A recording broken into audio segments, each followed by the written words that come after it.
We get some weird calls in ambulance control, part 2. It's me again. I had a moment last night where I realized I probably peaked too early with the test calls. Most of my creepy stories are a mixture of weird, funny, and a little bit scary, unlike the test calls, which just freak me out and annoy me, to be honest. This call from a few months ago sticks in my mind, though, and I think it probably always will. We get our fair share of hoax calls, especially during the school holidays. Kids get bored, they find a payphone or steal their mom's mobile, and dial the first number that comes to mind, 999. They're scared of the police and they know that fire can hang up on them, so they ask for an ambulance.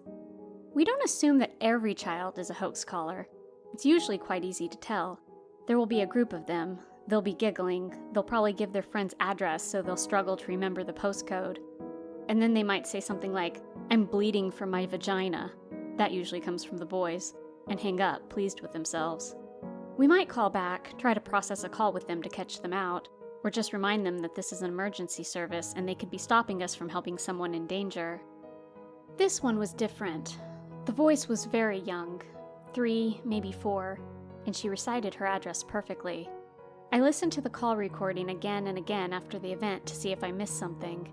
I can pretty much recite it word for word by now. "What is the address of the emergency?" "Can you send Mommy an ambulance, please?" I wasn't expecting this polite little voice to come through my headset. It took me by surprise. I've heard the recordings where kids call an ambulance because their mom or dad has fallen or had a fit, but they're rare. I've never had one myself. I found the page in my training notebook on dealing with child callers. Change the questions so they understand, reassure them constantly, stay on the line. Not too difficult. "Where do you live, sweetheart?" She reeled off an address, a telephone number, and told me that she thought her mom was conscious and breathing. I was impressed. This girl knew her stuff. Presumably, her nursery had an emergency service day.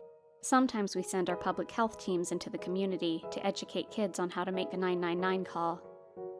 "Can Mommy come to the phone?" I asked, wondering if some harassed-sounding woman was going to take the line and apologize for her daughter wanting to put her newfound 999 knowledge into practice. "No, she's tied up." Well, shit. I called James over. He was the call handler's supervisor that day, and he plugged in to listen. I immediately typed, "Police required, child caller, mom tied up," in the text box. The dispatcher looked over to see if I was joking, but my expression must have told him that I wasn't. I heard him call through to a police control and pass over the details. "What's your name?" I asked. "Sophie." "Okay, Sophie, my name is Holly.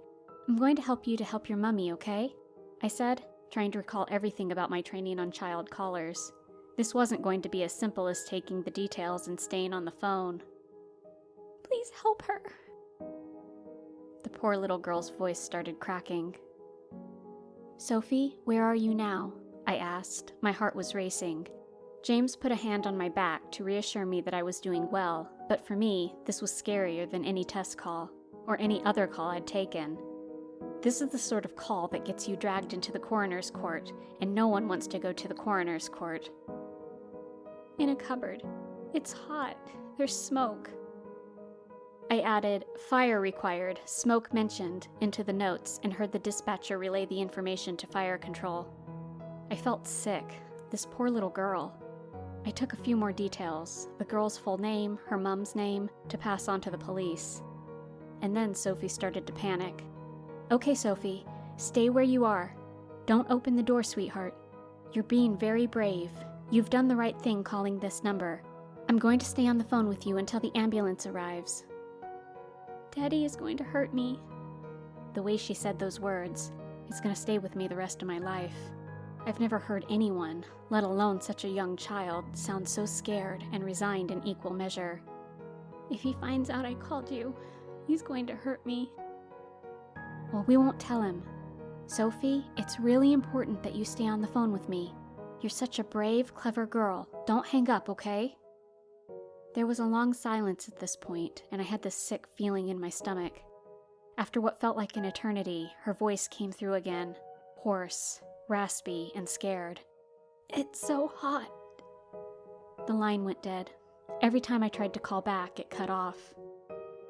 I'm a pretty strong person. I've dealt with a lot at work, but I'm not even kidding. I burst into tears.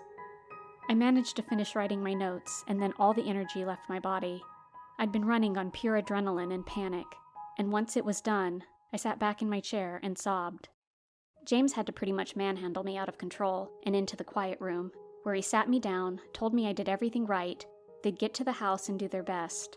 He said there was no obligation to go back on the phones that day. They're a good employer, and they understand that we take some really shitty calls sometimes, and he'd get an update as soon as he could.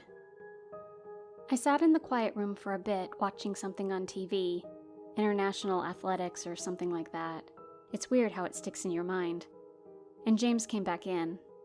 There was a weird look on his face, and my heart sank. "Are they all dead?"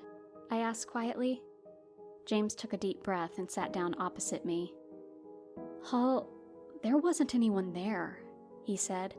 My face must have been a picture because he didn't waste any time explaining. "There's a family living there, but they were all fine. No little kids living in the house except a baby who isn't old enough to talk yet. They've lived there for nearly 10 years, since the house was built. Police searched the area in case the kid gave the wrong address, but there's no signs.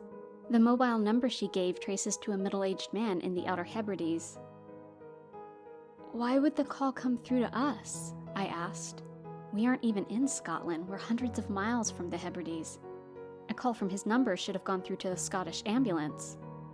James shrugged. We try not to question the technical stuff too much. "It doesn't sound like he made the call anyway," he shrugged.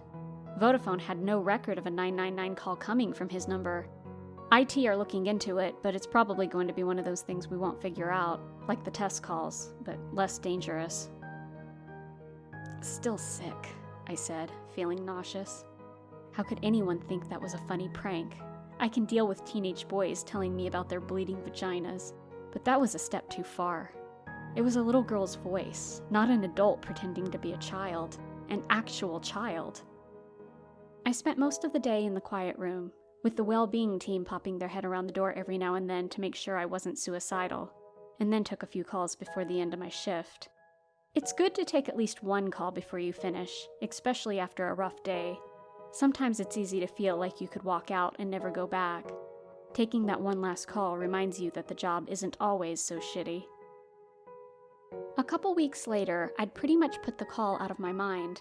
Nothing new came to light about it. IT drew a blank, and so did the police when they were investigating on their end. There's a weird kind of curiosity with call handlers, though.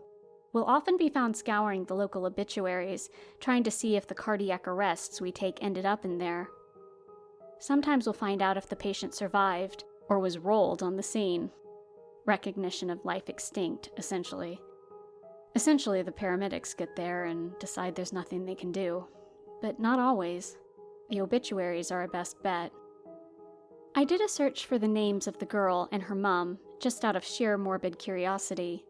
They lived at that address. The little girl had given me the right address, but she was 10 years too late. Shit, I don't know how to explain it. There's no explanation, and I'm just freaking myself out thinking about it now. That house was built almost 10 years ago after the previous house burnt down. A man tied up his wife, slit her throat, and let her bleed out, and then he set the house on fire, killing himself and their 4-year-old daughter. As a rule, 999 call handlers don't do superstition. Except the test calls, obviously. And spirituality. There's no afterlife, there are no ghosts. There's no residual energy when someone dies. Your heart stops, it can't be started, you're worm food. I have no idea how that call came from a phone in the Outer Hebrides that never made a 999 call. I have no idea how we sent 10 resources across different emergency services to a house with no emergency. I have no idea how any of it happened. I was never a superstitious person. I sure as hell am now. The weird thing is, I was able to laugh it off at work. I told myself it was a sicko who used some kind of phone number proxy. I don't know if that's even a thing, but it makes me feel better. To carry out a grim prank involving the details of a little girl who died 10 years ago. Maybe they had a daughter or a niece that they coached to say all those things and had a good laugh at the panic they caused me and the waste of resources. It happens. Maybe I dreamed the whole thing. I've woken up after a run of night shifts shouting, "Ambulance service, what's the address of the emergency?" and panicking when no one answers. Work seeps into life. It's an inescapable fact of the work we do. Writing all of that out made me cry. I tell the story to new starters as a kind of, yeah, we get sick pranks here, you get used to it. But I've never written it down in full before. Remembering the helplessness in that little girl's voice. You always wonder if you could have done more for a caller, even when all the evidence tells you that you couldn't. I promise you'll get a fun creepy call story next time. I think I just needed to get that out.